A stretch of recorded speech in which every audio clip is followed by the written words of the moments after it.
Okay, great. I think I see everyone who is in the lobby now in the meeting, which is great. So we'll officially begin here this morning. Good morning, everybody, and welcome to the engagement session on the development of the long-term RFP. My name is Jason Gerbavac, and I'm the supervisor of the stakeholder engagement team here at the ISO, and I'm excited to be here helping support this session this morning. You're likely used to seeing Colin Campbell, who's the engagement lead on this file. Colin's away this week, so I'm here happy to step in and see some familiar names here that have joined us. So welcome everyone this morning, and look forward to a great discussion. So before we dive into the details in the meeting itself, I'll just take a couple of moments to cover some important housekeeping items and what you can expect during our time here together today. So first, in terms of asking a question, all meeting participants are invited to raise their virtual hand, which is accessible there across the top of your screen. MS Teams has an icon that has a hand, and if you click on that, it will let us know that you have a question or a comment to make, and we will call on you at the appropriate time in the presentation. So please feel free at that time to unmute and perhaps come on camera when you're called upon. For the purposes of the recording, because today's session as well will be recorded and posted to the long-term RFP engagement page, if you don't mind when you're asking your question or before you do, when you unmute, to also just state the organization you're with and who you are representing. That would be great. So I will be on later on to help facilitate the question and answer period and open discussion. One other flag, and I know we're going to get into the details of it in a few moments, but yesterday we conducted our technical sessions on some certain processes around connection assessment and deliverability tests that went really well. Many of you were probably a part of that. So I won't steal any of the thunder or comments that I think we're going to make later on with respect to those sessions, except to say that the recordings of those will be posted as well to the long-term RFP engagement page. So if you were not part of those and would like to listen to them at your leisure afterwards, those will be available on the same page as the recording from today's meeting. So with that, I'd like to invite Barbara Ellard to provide a few opening remarks and to officially kick us off. So Barb, over to you. Thanks, Jason, and welcome and good morning to everyone. As most of you know, I'm Barbara Ellard. I'm Director of Resource and System Adequacy. As you can see today, we have our full complement of the team. Last time around, you got a skeleton crew, but I'm happy to tell you we're all healthy and here for this engagement session. I just also wanted to make sure everyone kind of was aware of some of, from a team member perspective. So Marco has taken over the senior manager role and is then supported by Dave. You guys didn't scare him away at the last session. He's now a seasoned veteran, this being his second engagement session. And then, Mark and Nick and Jazz, you've seen them before at the engagement session, so they'll help support today's presentation. And the only thing I really wanted to say is thank you for the feedback that was submitted. I think it was very thoughtful, very responsive to what we had asked, which was we're trying to kind of limit the topics for conversation to make sure that we can move through this process as expediently as possible. I think we're in a unique situation with the expedited process still underway. I know everyone here is very keen to hear when that process is going to conclude. Trust me, for everyone of you, there is one internal who has the same question for us. We are working really hard to get the evaluation done as soon as possible. We recognize that there is a whole bunch of things downstream and linkages into this process. And this is where we're going to have to work our way sort of through this feedback a little bit carefully. I think a lot of the feedback you provided, we want to make sure that we have the ability to assess the outcome of the expedited process and just help inform some of the discussion. But we are trying to make sure we start to give you certainty on what are some of the aspects that we are going to close off that we can do without the ELT process being concluded. We hear you on timelines. I think you heard yesterday, we're trying to find a little bit more time in a tight schedule, and we'll continue to do so. So with that, I know this is your third session for many of you, so thank you for being with us for a day and a half, but I will hand it over to Marco. Thanks so much, Barbara. And hi, everyone. And again, apologies for missing the last session, but it is great to be back and see so many familiar faces on today's call. So I do want to touch on a couple of things during today's presentation. I'll walk through the agenda, but prior to doing so, maybe just to build on something that Barbara was saying, and really it relates to schedules. So to those that participated in yesterday's technical sessions, I know there was a number of questions on when folks can expect to see some of those ELT1 results. So we are still proceeding as planned based on the schedules that were presented, I guess, a couple of months ago now. Given that we are entering that sort of end period of evaluation and nearing the end, I guess, approaching those target dates, there's just a couple of things I want to highlight for some folks that may not have been involved in ISO procurements in the past. So typically in ISO procurements, when we do get to the conclusion of the evaluation, we will notify selected proponents and those that were unsuccessful, typically at the end of business on the given day. What is followed up with is the following day is a public announcement. So that's just to say to folks that, monitor your emails. We will be seeking to communicate as soon as we wrap up in order to maintain those stringent timelines and really work to get contracts in hands as quickly as possible. So pivoting to why we are all here today, which is the LT1, and looking ahead to some of the key design considerations you folks will be certainly interested in as we move towards getting draft documents out on the street. So really what we've done today is to split the presentation up into three sort of distinct sections. The first of these sections, which Dave is going to walk through, is really touching on a number of these design items that we really consider closed at this stage. So I think the expectations are that basically what we've discussed thus far, or what was included in the ELT1 for these in these categories, will flow, and you will see it in the draft LT1 RFP documents. The second section, which we've highlighted as ongoing considerations here, really is a combination of a number of new design changes that may be a little bit different to what you've seen before that we are proposing. And some ongoing thinking based on some stakeholder feedback that we are seeking additional feedback on prior to issuing those draft documents. So Mark is going to walk you through some of those. And then finally, the last section here, which Jazz and Nick are going to walk through, is really a number of design decisions where we have received some feedback.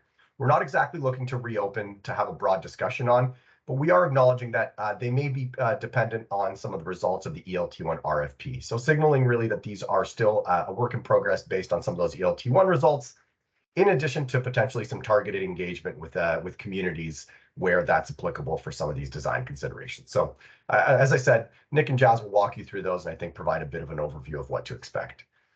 Finally, we will walk through what you can expect in terms of next steps and again, reiterating those areas where we are looking for your feedback. Dave, next slide, please. You can jump. There we go. So again, just to kick things off before I pass it to Dave, looking at those three buckets and really what you can expect to hear from us in each of them. So under those closed design items, we'll be touching on proposal security, reiterating the revenue model that we expect to see in the contract, and reiterating some of those key mandatory requirements. Moving on to the ongoing considerations, we'll be touching on some of the timeline and COD considerations that folks who participated in the technical sessions yesterday would have been privy to. In a similar vein, the rated criteria locations, and then we will also be touching on a slight change in our definition of eligible expansion that we are proposing. And then finally, in that final bucket, looking at what some of the design items that are based on the outcomes of the ELT1 RFP are, and some of that additional targeted engagement.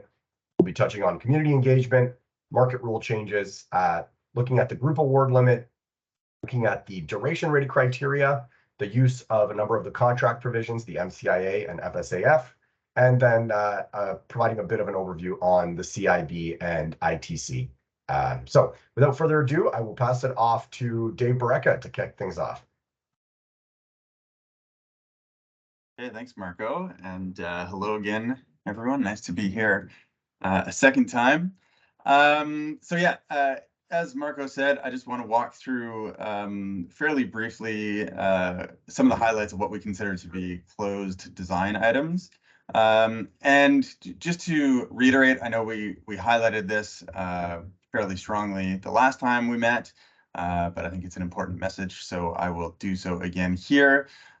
This is a reliability-driven procurement. We have system needs that are approaching us rather quickly, and so in the name of expediency, we want to do everything we can to get this process moving as fast as possible. So with that in mind, we have identified the major areas of the RFP and contract design that are not intending to change. We did receive some stakeholder feedback, although I'll note not most, requesting this, that, or the other change to these considerations. At this time, we are looking not to reopen these items. So the key items here are proposal security. Now, I will note that the values will be different from the ELT proposal securities. These are values that have been previously communicated. Anyone who is interested in the specific details can see the appendix to this deck, which will be posted shortly. But the overall framework and structure of proposal securities will be consistent with the ELT RFP. Likewise, the revenue model will be maintained as a capacity-based procurement. And for the most part, the mandatory requirements will be the same. There is one exception, which we noted last time and will be discussed in further detail a little bit later on. So those are really the key design items. And again, the big picture purpose here is to maintain the sort of major structural elements of the contract and RFP from the ELT to the LT1 process in the name of moving quickly.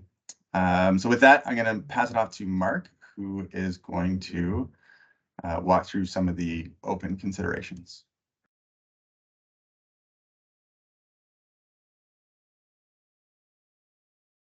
Oh, Mark, you're muted. Just a quick heads up.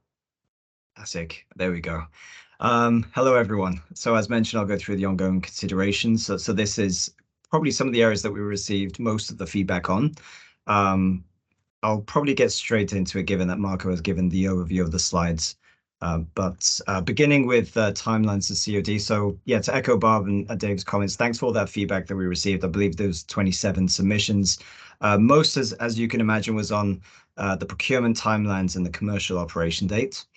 With regards to the commercial operation date, that's really driven by a system reliability needs, which is why we have that May 1st, 2027 target COD. But I've heard the words expedited and expeditious a couple of times already in this session now, and we are looking to run the long-term one procurement in an expeditious manner as well, just to give you as much time as possible to get projects ready to reach the COD. There are contractual provisions in the expedited RFP related to the COD, so we'll re-examine those for the LT1 as well, and take some lessons learned from the expedited process and any sort of government direction with regards to that. But the timelines that itself, the procurement timeline, so there was some concern around maybe moving up the deliverability process a bit sooner and allowing some more time before the proposal submission deadline. So I'm pleased to say that we have revised the timeline and tried to sort of save some time where we can. So moving to this slide now, you'll see that the bookends are pretty much the same. We had the kickoff of the engagement in March, and we are still looking to run the evaluation and offer contract awards by sort of Q1, Q2 next year. So what's changed now is really beginning with the June milestone. So you may recall from the last session, we had a similar timeline, and the preliminary deliverability test window was in the July timeframe. We've now moved that up a month earlier, which essentially allows us to conclude the process earlier. So we're looking at early September to conclude the preliminary deliverability test, and that creates a broader window then between you as a proponent receiving those results and then preparing your submissions, conducting your outreach, and submitting those proposal submissions sometime in November. So we're hoping that gives at least a 2-month window. Not seeing any hands up yet, but I will certainly pause at the end of my section if there are any questions on the timeline. So with regards to the deliverability test, I'm not going to get into the nuance of the deliverability test right now. As Jason mentioned, there was a technical session on that yesterday. Materials will be posted to our websites. However, with moving up that milestone from July to June. There is an overlap between the LT1 deliverability test window and the Category 2 storage resources from the expedited process. That evaluation component sort of running its course and aiming to be complete in that time frame as well. So there will be an opportunity for proponents of the expedited process to also submit into the LT1 deliverability test, and there will be an area in the input data form to just highlight to the ISO that we're a part of the storage category 2 evaluation, but we're also participating in the LT1. So, if you just so happen to be successful in the expedited RFP, then we can essentially just remove those projects out of the LT1 deliverability test.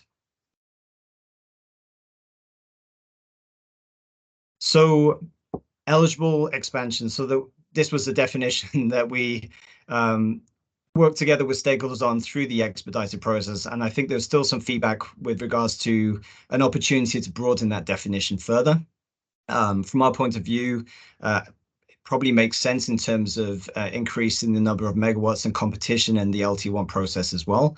So what's changed essentially, I believe is the second bullet there if you want to read through, but the overview is that we're now allowing for a new generator or new storage at an existing facility, an existing site, but to have the option of connecting to a different connection points.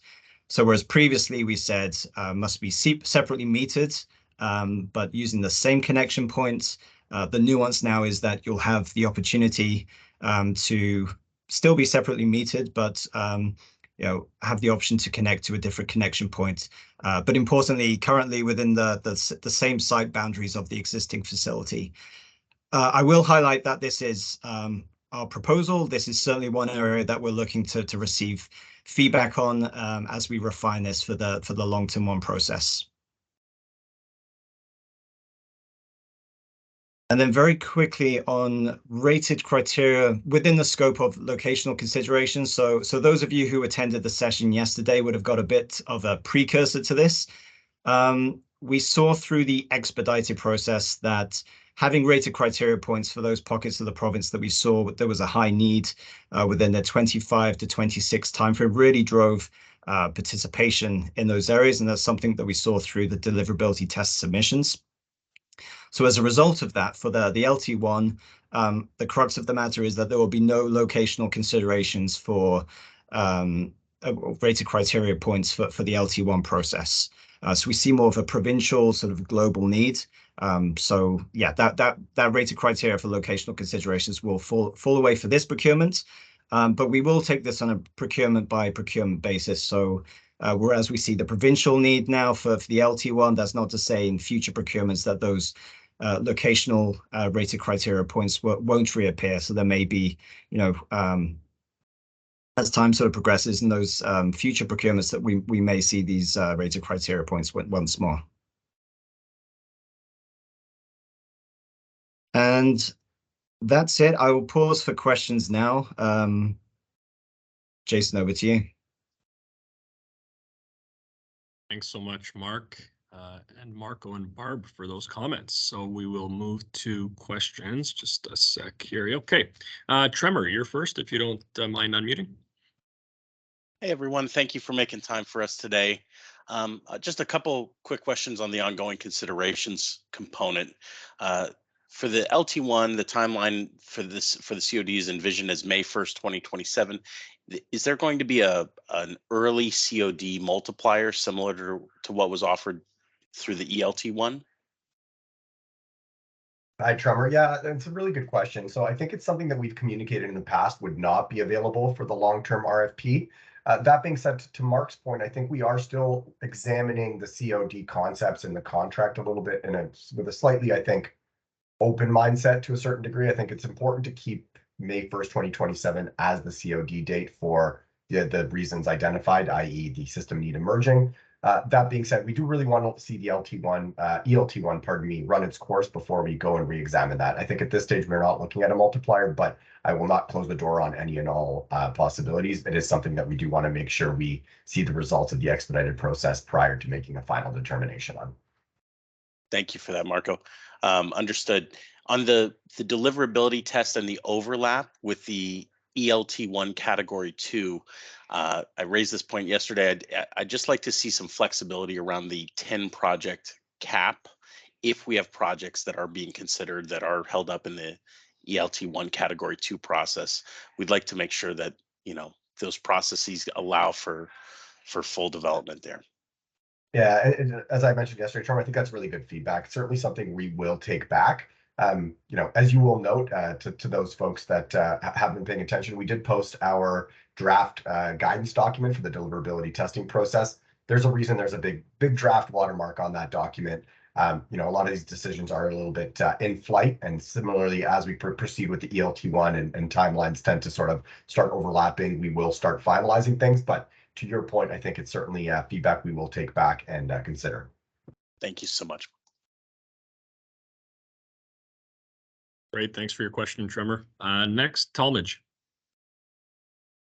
Thanks, Jason. Talmadge with Brookfield. I just also have a question on the overlap between category 2 storage projects and the deliverability test. I think in the expedite RFP, the period of the irrevocability was until June 16th. And that's when the deliverability test will be starting for the long-term RFP. Do you foresee the expedite RFP kind of category 2 going beyond that June 16th date? Thanks. Hi, Talmadge. Yeah, great question. I think there's a couple of points here. So I think given that, as I mentioned previously, timelines are still in flight and we are sort of trying to account for a number of different circumstances, I think you could say, we've designed this process to allow for deliverability to start if category 2 proposals are still being evaluated during that period. Our goal is to move as quickly as possible. So what I will say is stay tuned as we work to refine timelines and begin to announce selected proponents. We will certainly provide more clarity on the overlap where it's applicable. You know, if possible, our goal has always been to wrap up the ELT1 before launching into the LT1. But given some of the feedback we received around truncated timelines, we're looking to find ways to be able to run things in parallel if need be. Okay, thanks, Marco. Great, thanks, Talmadge, for the question. Mark, I don't see any other hands up at the moment. Maybe we can proceed, carry on, and check back in a few minutes. Oh, there we go. Shahir. Thanks, Marco. Marco, just a quick question. This is Shahir from HireStore. Will there be locational flexibility on the deliverability test? As in, will there be an allowance to move the point of interconnection or such? Hi, Shahir.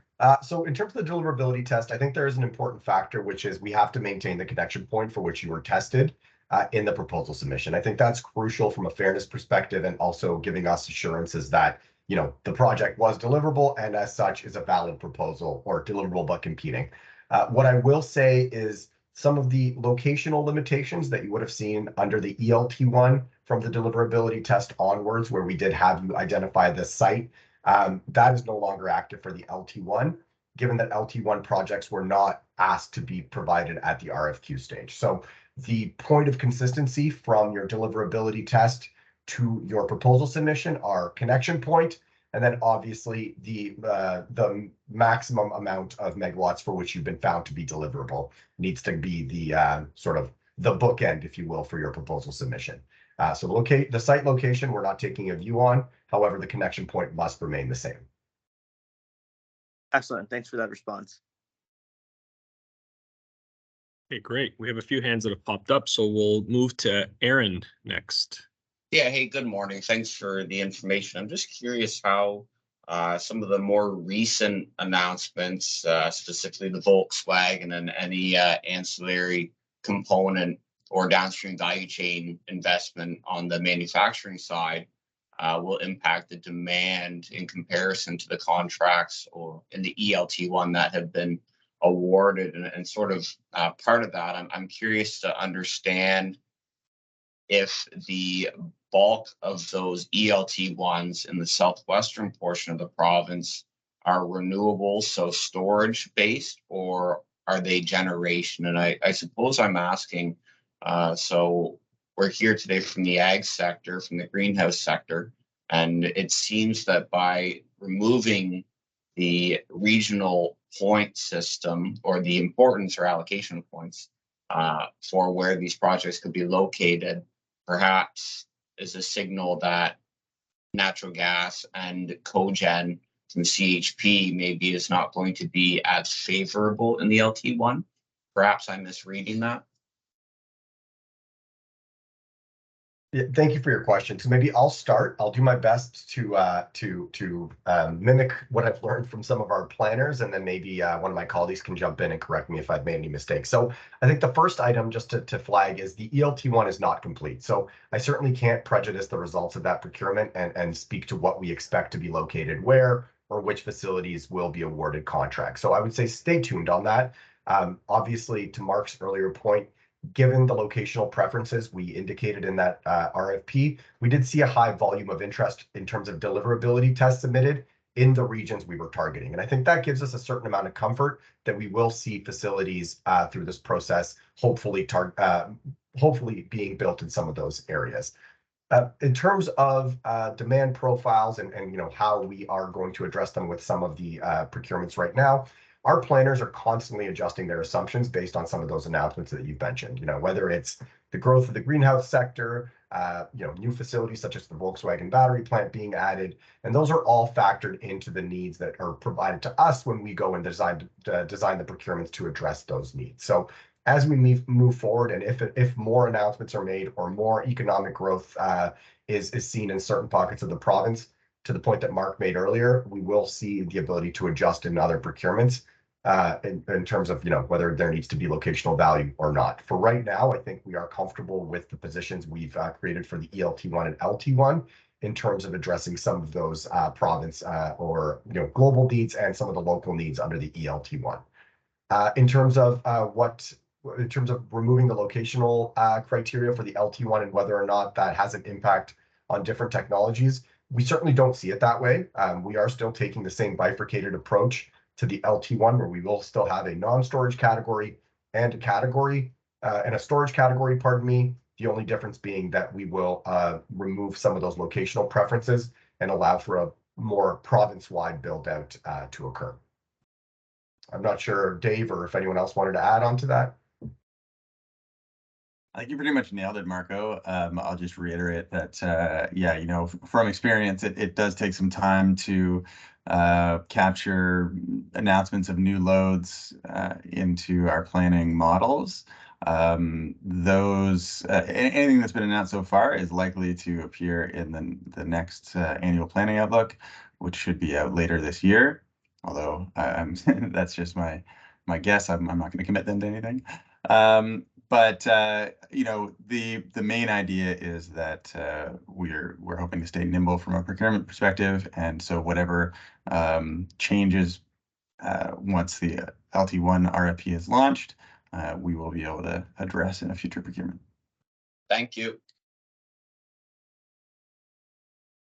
Great, thanks for the question, Aaron. We will move to Enos next. Good morning, everyone. Hope you can hear me. Morning. Yes, we can. Great. My name is Ines, calling in from Enerstore Inc. Firstly, I'd like to thank the ISO for taking our feedback into consideration for adjusting the timelines and making sure there's sufficient time between deliverability assessment results and proposal submission. That's much appreciated. My question is related to the contract award date. Q1, Q2 is a fairly broad timeline there. Should we assume June 30th of 2024, or when do you think you'll have clarity on the contract award date? Thanks. Hi, Nesh. Thank you for the question. I think it's, not to sort of parrot some of my previous talking points. I think proposal evaluation is very dynamic, right? There's a number of factors that really do influence those timelines, whether it's as simple as the volume of proposals that we receive in a given procurement, whether it's frankly some of the quality of proposals and the need to issue clarifications and work with proponents through those. So given those variables, it's very difficult to pinpoint an exact date. I think with the Q1, Q2, I think we're definitely leaning more towards the spring rather than sort of, in the middle towards the summer like you identified. That would be my sense in terms of what we're targeting. I don't know, Barbara, if you had anything to add. Yeah, no, I think it's a good question. Once we sort of conclude this process, and it'll give us a sense of the speed that we can move through this, and so it'll give you a better sense of how much time to allocate this. Again, it comes down to really that quality and the volume of proposals that come in. At this point, let me be slightly optimistic and say I don't know that you should assume June if the proposal submission is November. But once we're letting the ELT process conclude, and then you will get firm dates from us on the procurement front, and then maybe we can hone in again like we did the last time with sort of target dates with sort of a 2-month period. That'll give us a little bit more of a sense of where we can sort of aim for. So we completely understand and get it. At this point, it's really just outlining sort of the sequencing and what the timing is. But we'll firm that up pretty quickly. Thank you. Great, thanks, Inish. Tremor. Hi, folks. Sorry to take up another question slot. On the locational rated criteria no longer being considered, as I understand it from yesterday's presentations, the ISO right now, you're making this determination on the basis that you've received a specific number of proposals in the previous target regions, Windsor and the FET region, the flow east towards Toronto. My concern there is that if you're not looking at pricing associated with that, you may be pulling the locational rated criteria out of this process before you see the full impact of pricing that the location specifically in the GTA has on these bids. And I just want to understand that process a little bit better and make sure that I'm clear on what was shown yesterday.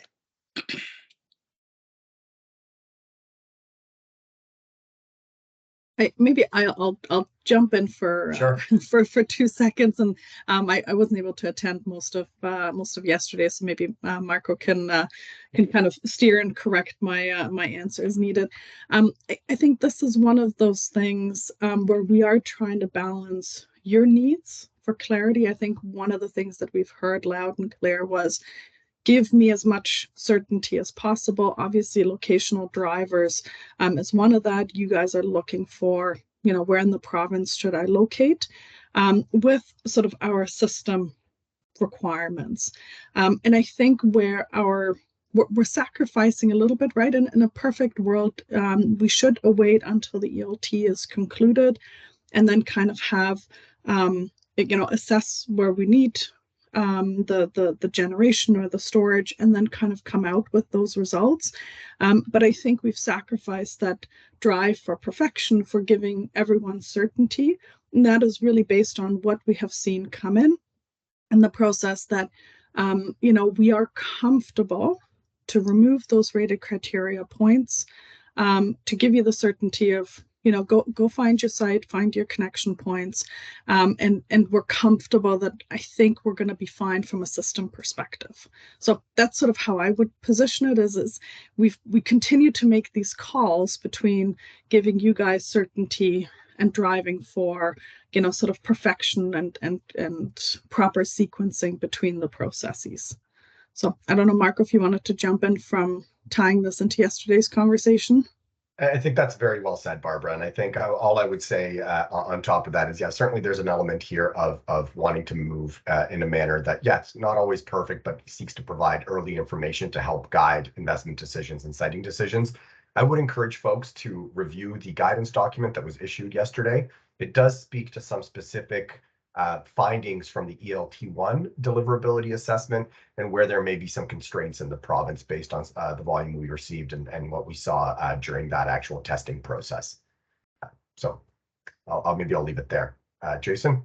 Great, thanks, Marco and Barb. Next is Brandon. Good morning, can you hear me? We can. Perfect, thanks. Brandon Kelly, Northland Power. My question relates to the definition of eligible expansions, I think on slide 13 there. So it sounds like the definition's been broadened a little bit. I just want to confirm that for an eligible expansion that is going to be separately metered but connects to the same interconnection point, that it is not limited to the existing project site. Like it could involve contiguous land to the initial project site. That's correct, Brandon. We're not taking a view on that. So if you choose to connect to the same connection point, your site is not the limiting factor. If you want to connect to a new connection point, we are proposing that you are limited to the existing site of the existing facility.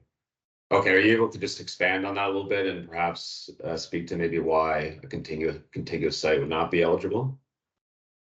Sorry, I'm not eligible for the second under piece. This separate connection point. Yeah, you know what? And I think this is why we are putting this up for some feedback. So, I mean, I'd be curious to hear your feedback on this. I'll give you my sort of policy rationale for this and why we are doing this, right? Expansions were always meant to be a sort of slightly separate stream, but, you know, all in all, it is part of the same procurement to the original sort of long term as we planned it, right? So it is an opportunity for those that did not qualify through the RFQ to participate. And I think in the spirit of wanting to make sure that those folks that went through the trouble to qualify for these procurements, you know, went through the effort to become qualified applicants, that we don't broaden the definition of expansions to such a degree to create effectively what is a brand new build facility that has no sort of attachment to the existing facility. So given that it is an expansion that is meant to take advantage of some of the economies of scale and some of the siting and interconnection that is available to existing operators in the province, what we think is that this definition with that added optionality provides some of that optionality while sticking to the principles and sort of theme of what an expansion is. That's our view, but curious to hear your feedback on this. Yeah, no, understood. My thing is just, you know, typically, you know, when you develop these sites initially, you certainly don't have plans for, you know, a large expansion. And so, you know, you're trying to keep your costs down and limit your land, right? So while you might cite some of it, an expansion on the existing footprint, you might require additional land, not necessarily completely sited on a separate piece, parcel, but, you know, partially sited on both. So I'm just trying to better understand what the thinking was there. And Brandon, we definitely welcome your feedback on this proposal. This is why we've sort of gone out with this today, is to just make sure that everyone can review it. You know, it stems back from feedback that we've heard around, you know, possible expansions, you know, with different connection points. So, but please send us in some thoughts on this one. Will do. Thanks, Barbara. Thanks, Marco. Great, thanks for the question. We'll move to Mr. Fletcher next. Mike. Thank you. Mike Fletcher from the Climate Mitigation Group at the City of Ottawa.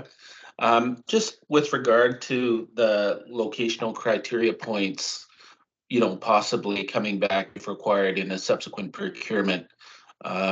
We've been told that subsequent procurements will be more about energy or perhaps even exclusively about energy, whereas this one has been a little bit more about capacity.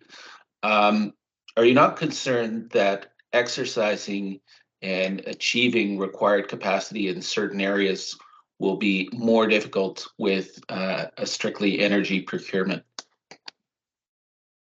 Yeah, maybe I'll jump in. Mike, thanks for the question. I you know, we work very closely with, you know, our transmission planners and system planners and operational folks, and I think there's great comfort, right? Like our system does work as a whole, and there's comfort if we have, you know, the amount of capacity that we're procuring that will meet our needs. And remember, deliverability is around ensuring that the capacity and the energy from those resources can be delivered to where it is needed. So that is really kind of the driver behind the deliverability process, is to ultimately make sure we can meet those global adequacy needs. So I think there is a comfort around, you know, this wasn't, I think this was a decision that we all sort of collectively made looking at the information that we have, that we are comfortable with, just making sure we're going to have capacity. The deliverability process will ensure that it is available to meet those global adequacy needs. So hopefully that helps, Mike. Okay, thank you. Thanks, Mike. Next on the list is James. Yes, good morning. Thank you. I'm James Ratcliffe of Baseload Power. Under the expedited deliverability test, there was the ability for a qualified proponent to submit a project and include the qualified applicant ID of multiple possible partners on other qualified entities. Will this mechanism continue into the LT1? And if it does continue, is there going to be a maximum number of possible partners that could be listed on a deliverability test form? Hi, James. So this is one I wouldn't mind being submitted in writing. I do want to take this back and make sure that we've correctly identified how the flow through from the ELT1 deliverability test is being captured in the LT1. Our current thinking is that we want to mirror that process to the best of our abilities while improving certain elements. I'm not sure that we've fully landed on the exact breakdown between number of qualified applicants eligible to submit X number of projects. So similar to Trevor's question earlier about the 10 project limitation and how that pertains to potentially category 2 storage facilities, it's one that we'll definitely take back, but I would appreciate the question in writing to help us when we go and meet with our transmission planning folks who are responsible for that process to better understand the considerations. Okay, great. Thank you. Great, thanks for the question. Next is John. Good morning, John Winsma, Peterborough Utilities. Question regarding eligibility. We are looking at co-locating an energy storage project on the same property as an existing solar facility with a RESOP contract. The energy storage facility would have an independent connection. So presumably that is eligible, and is it considered an eligible expansion or is it considered just an independent project? Hi, John. My understanding is that we would consider that as a storage project, standalone storage project. If it's separately metered, separately connected, that's going to sort of drive what the eligibility of the project is, rather than the the fact that it happens to be located on an existing on the same site as an existing project. Terrific. Thank you for that. Thanks, John. Great question. Thanks, Marco, for the clarification. The last hand up we see at this point in the presentation is from Brad. Brad, go ahead. Hi, thanks. Good morning, Brad Kite, Atura Power. So just a question around contract term for non-storage resources. So in the expedited RFP, there was a shorter contract term for non-storage resources. Obviously that was around fossil fuel resources and then pending federal CES.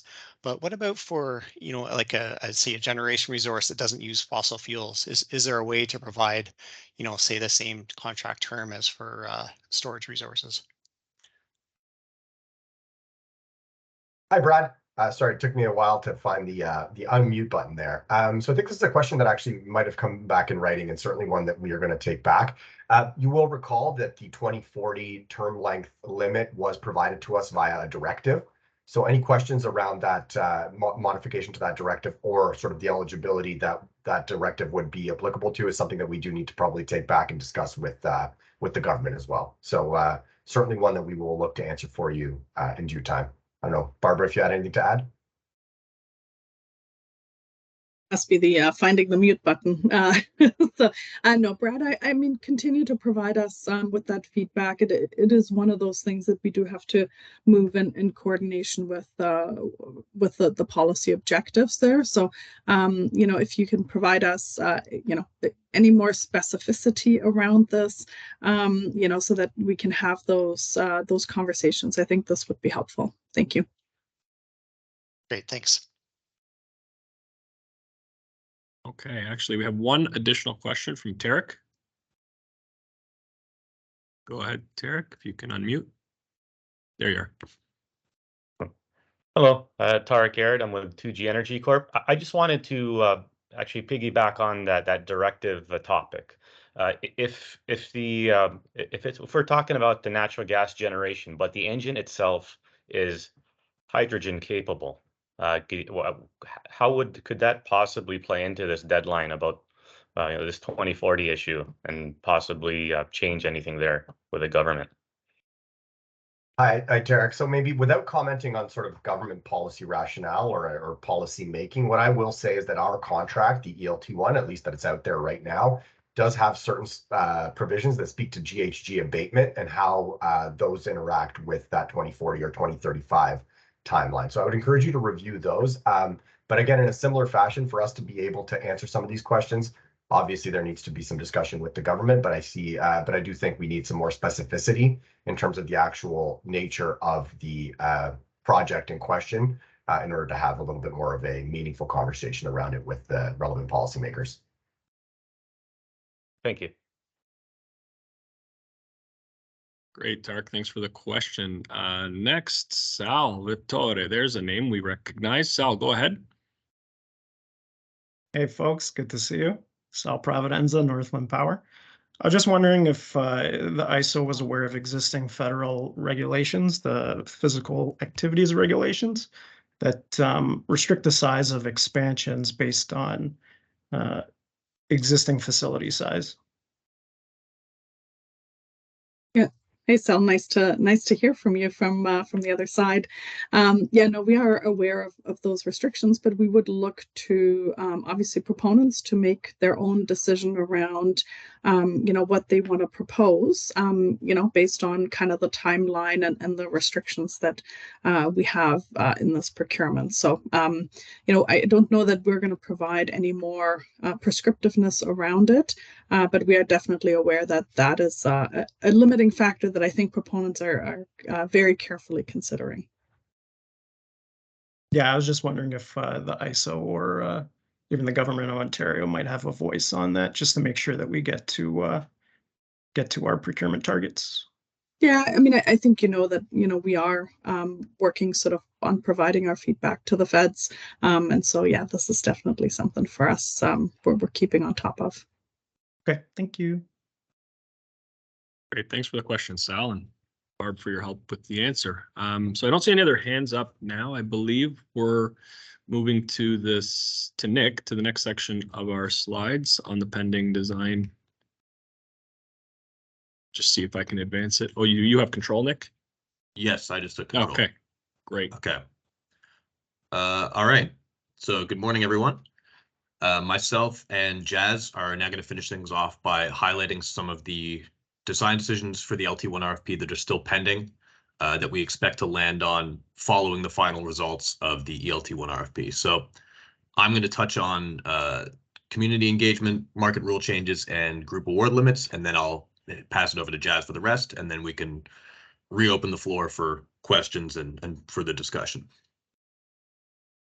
So community engagement is a broad topic that the ISO is going to be considering making changes to for the LT1 RFP as it relates to the mandatory requirements. If and what we decide to change here is going to depend on a few pieces of information that are still pending. So first off, we're intending to have some further targeted stakeholder engagement sessions with municipalities and Indigenous communities. And so the specific feedback that we get back from these sessions will largely inform the direction that we take on changes to community engagement treatment of it. In addition to this, we're looking to the evaluation process of the LT1 RFP in terms of whether we can glean any lessons learned.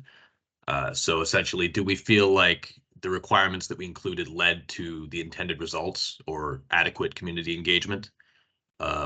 Were the requirements prescriptive enough? Were, for example, there any consistent stumbling blocks that we saw from proponents with respect to the evidence that we were requiring? And if so, what can we improve for the LT1?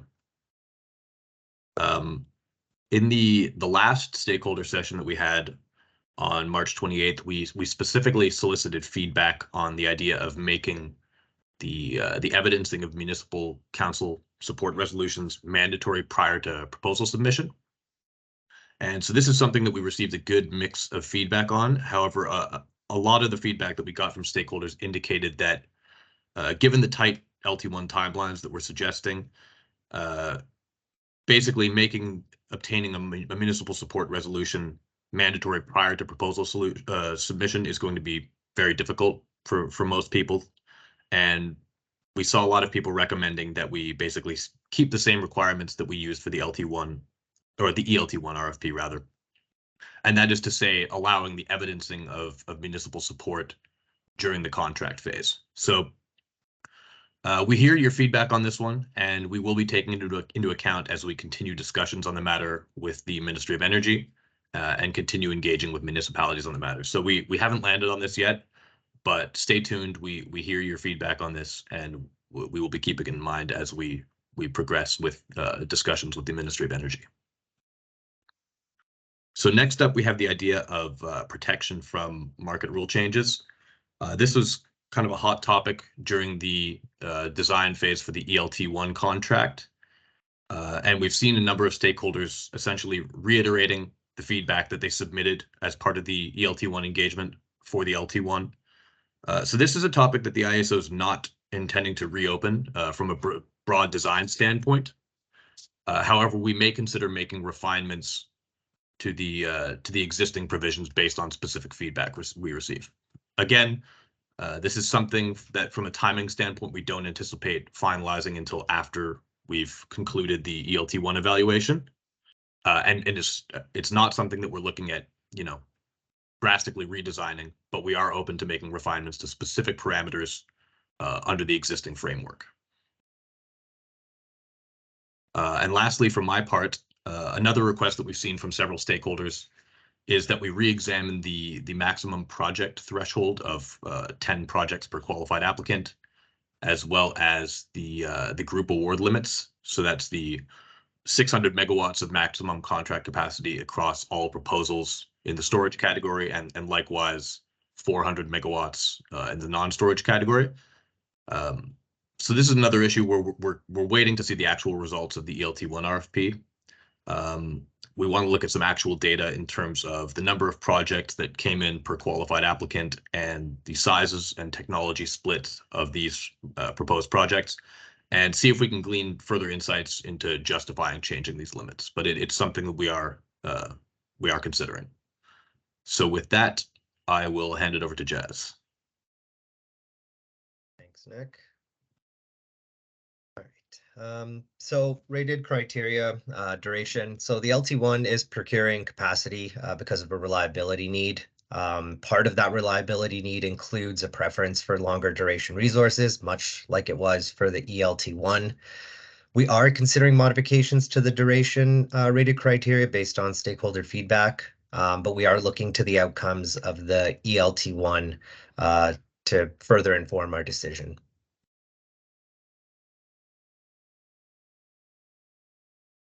Slide there, Nick. The feedback on the material cost index adjustment and facility spread adjustment factor has been mixed, but that's very in line with how it was for the ELT1 engagement. So the ISO is reassessing the FSAF and the MCIA based on the feedback received, but we're also waiting on an analysis of the ELT1 submissions. For example, if no one used the facility spread adjustment factor, that's going to inform our decision differently than if everyone used it. Whatever we find in the ELT1 submissions, we will be communicating our findings to stakeholders, so there will be that clarity on our decision making. And lastly, the CIB and the ITC. So the feedback we've gotten from stakeholders around the CIB is that they want a lot greater clarity in the CIB involvement. So the ISO is engaging with CIB to firm up the nature of their involvement in the LT1 RFP. But again, we are waiting on the results of the ELT1 RFP to inform our decision making, just to see how the CIB was involved in that process. And in terms of the ITC, we are monitoring the progress of the ITC, but unfortunately, we can't delay the procurement until there are greater details on the ITC. One, we don't know when it will be finalized, and we do have a reliability need. But as I said, the ISO will continue to monitor the ITC progress and apply any items that are relevant to the LT1 RFP. And I think we can pause here for any questions. Thanks, Jazz. I saw a hand quickly pop up. Okay, great. There it is. We will go to Grant first. Hey, good morning. This is Grant from Shift Solar. Quick question on the municipal support resolution forms. Ongoing conversations with municipalities. We're wondering when we can expect the draft municipal support resolution form, or if we can use the expedited form for the time being. Hi, Grant. Yeah, that's one that we're looking to get out relatively soon, along with those draft documents. We are considering the allowance of utilizing an old form. We've not landed on that yet, but as part of the broader considerations that we've highlighted of making it easier for ELT1 RFP parties that participate in that ELT1 RFP process to participate in LT1, it's something that we're looking at. Certainly, our aim is to get council support resolution or draft prescribed forms out as quickly as possible. I will remind folks that the actual requirements for council support resolutions in the ELT1 did not require the use of the actual prescribed form. Rather, they required support resolutions to be in line with that language largely. So thank you for the feedback. It's something we're working on. Thanks.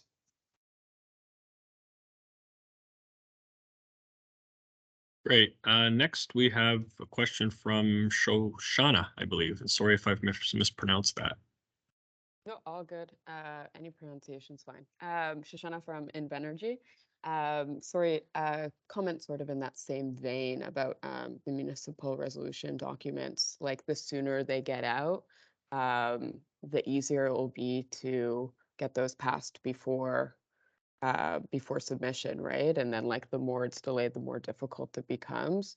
So just a comment around timing and some certainty. Thank you.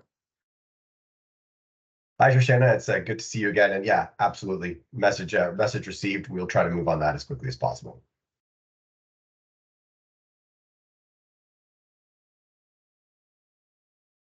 Okay, great.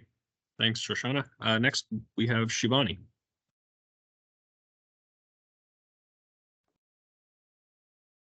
Oh, there we go. Hi, Shivani from Store here.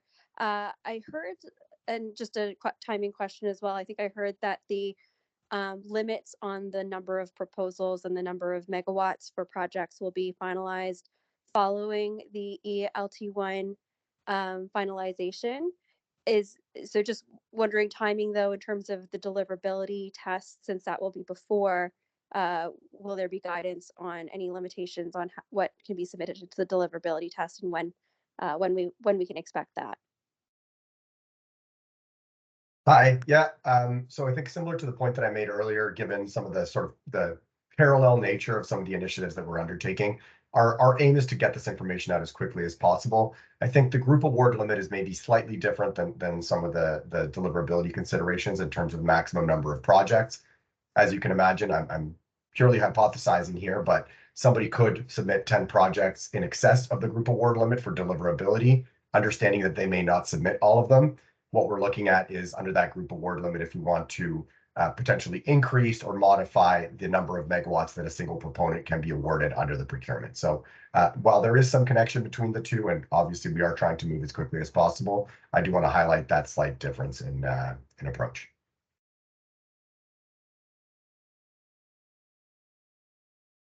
Thanks for the question, Shivani, and Marco for your help there. Next question is from Lucas.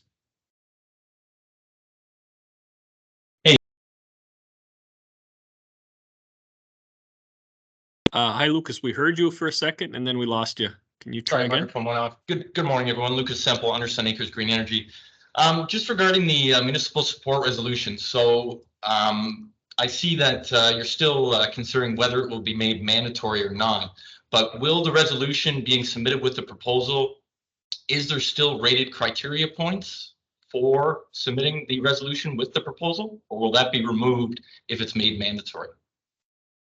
Hi, Lucas. So I think the idea here when we initially proposed it on March 28th was that if we were to make it a mandatory requirement ahead of proposal submission, then the value of the rated criteria points wouldn't be there if everyone had to do it, right? The optionality is gone. Given that we are looking at this again and continuing to engage with the government and others on this topic, if we were to retain the same concepts from the ELT1 RFP and this, I think the consideration would still be on the table to retain the rated criteria element if that additional optionality exists. Got it. Thank you. Welcome. Great question, Lucas. Next question is from Marnie. Marnie Dawson, Borlex. My question is also with regards to the municipal support. If we had municipal support for our ELT1 project, happen to not be successful, does that same municipal support resolution stand, or do we have to go back and get another one? Hi, Marnie. Yeah, this is one that we're going to take back and look to clarify as quickly as possible in terms of that point that I made previously around wanting to make it as easy as possible for the LT1 proponents participating in LT1. There's obviously a number of sensitivities here that we would want to address. Obviously, if your support resolution has a time limitation to it or is specific in nature to a given site that's moved, et cetera, those are things that we would have to consider around the need for a new one. However, if it is a support resolution with broad support over a longer period of time from the municipality, it is an option that we're looking at. Okay, and just to follow up, I guess the same would hold true if you had a project you were advancing for ELT1, got their support, decided not to bid it, but would consider bidding it in this round. The same criteria that you just identified would hold true? Yeah, I would see no difference to that. I mean, I think it's all about wanting to maintain the integrity of the actual resolution and the support that the community provided, or the municipality, pardon me. So I think that's the crucial element here. And really our policy goal is wanting to make sure that when the municipality has indicated their support, that support is still valid for a subsequent process. Certainly something we are going to look at in terms of our draft documents and wanting to aiming to provide that flexibility where possible, pardon me. Great, thanks.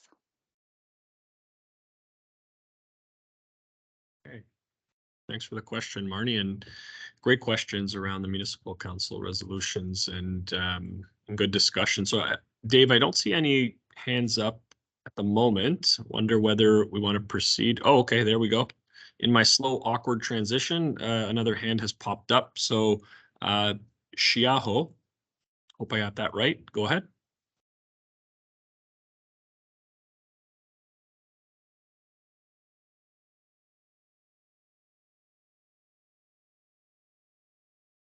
Okay, we don't seem to hear you yet.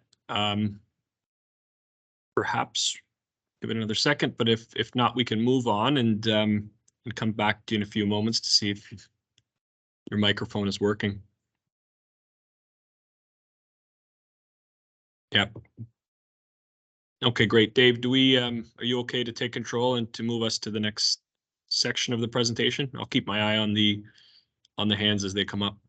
Yep, sounds good. I have got control and I am ready to bring this home. So yeah, we've got through the real meat of this presentation. So I'm just going to kind of wrap things up here, start with a summary, and then go on to what comes next. So as we said, we've got sort of 3 buckets of design items, those that we feel are closed, some that are new-ish and we are considering in an ongoing manner, and certain decisions that essentially are going to be made pending the results of the ELT process. Proposal securities, revenue model, key mandatory requirements, notwithstanding any decisions on the municipal support resolutions, all remain closed. We've brought up some changes to the timelines, mostly based around the deliverability process, broadening the definition of eligible expansions and removing rated criteria points. These items are new to you and we seek your feedback on those. And there was a fairly long list of items that we're waiting for more information on, and we will be engaging with you on those in the very near future, I am sure. So in terms of next steps, yeah, as I just said, the main areas that we proposed under ongoing considerations, we are specifically seeking your feedback on. That said, as always, we remain open to whatever feedback you are interested in providing. So if you've got thoughts, please send them our way. You'll be able to find a feedback form on our website. And I'll note at this time as well that within the next day, when this presentation is posted, you will also be able to find our written responses to the feedback from the last session. So I do encourage you to check those out, see what we have said there before sending in your next batch of written feedback. And yeah, just I'll bring it back to the sort of high level schedule here in terms of next steps. So we are between the first two bubbles there. So our next milestone is draft contract and RFP documents. And so we expect to have those out this month for your review. And we will proceed as quickly as possible through the rest of this process. Specific next steps, as I said, draft RFP and contract documents out for review. We will be seeking feedback on those. Probably reasonable to note here that over the course of the next several months, you'll hear from us a few times, and we'll continue to revise drafts between May and when we get the final contract documents posted in sometime in late summer. And our next engagement will be in June, and we will discuss any ongoing considerations at that time. Hopefully we'll have some answers for you on these policy discussions. And with that, I think I am handing it back to Jason. Great, Dave. Thanks for that. Absolutely.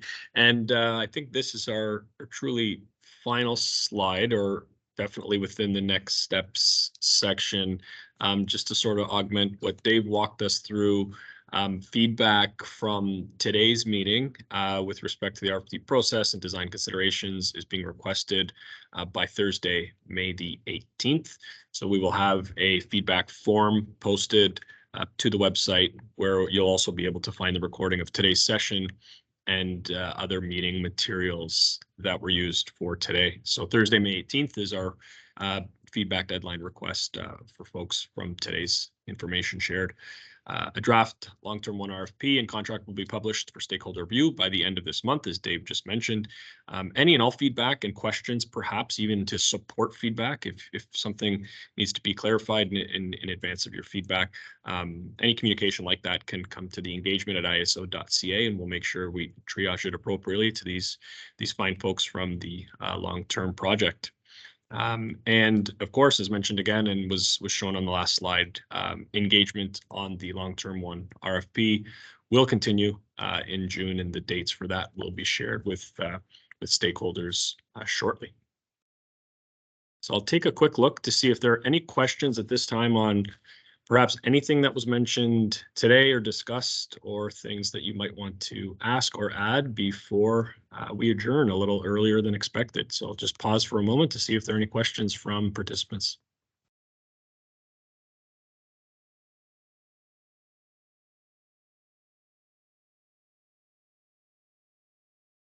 Okay, great. Seeing none, I'd like to thank everyone for their participation today, for joining us along for the ride, and we really look forward to the feedback, both Thursday, May the 18th, and obviously subsequent to that, both the review and feedback on the draft documents and contract. Barbara, I see you've come on camera. I'll just provide maybe an opportunity if anyone on the ISO side would like to ask or would like to add any final remarks, and just note that we did have a hand just pop up now as well. So I really just wanted to say thank you. Continue to communicate with us. And as always, while the door is not open to talk about the expedited process, the door is open to talk about the long-term 1 process. So if you have any specific questions, feel free to submit them to us. Obviously we're looking for the feedback under this timeline, but always happy to answer if you have any more specific questions. But Jason, do you want to just handle the last question? But just a thank you from my end. No, thanks for those remarks. I think that ties things together really nicely. So appreciate that, Barbara. And we'll invite Mila to ask your question. I'm just here with Shijiao. Yes, Shijiao from SolarBank. So my question is, how do we know our previous site can have expansion capacity? Because the deliverability test report is just say deliverable, but we don't know the capacity allowed in there. How do we know our site can continue to be expansion, to go to the expansions, add more battery storage on the same side? Hi, Sujao. So I think from what I'm understanding is you're looking for the available connection capacity at your existing interconnection. I would recommend that you speak to either your LDC if it's DX connected or your transmitter if you're TX connected to provide that information. I think if you recall to yesterday's session, we did highlight and Hydro One reinforced the message that engaging with your LDC or transmitter is incredibly important early in your project development to understand your possibilities around connection configurations and prior to approaching the ISO for deliverability or anything else. Maybe just to build on that, just to clarify, the expansion would have to be submitted into the deliverability process as well. So you would just provide that to us. So you work with, your LDC or your transmitter, but also make sure that eligible expansion gets submitted to the deliverability process. Sure, thank you. Great, thanks for the question. We have one more from Ronaldo. Go ahead, Ronaldo.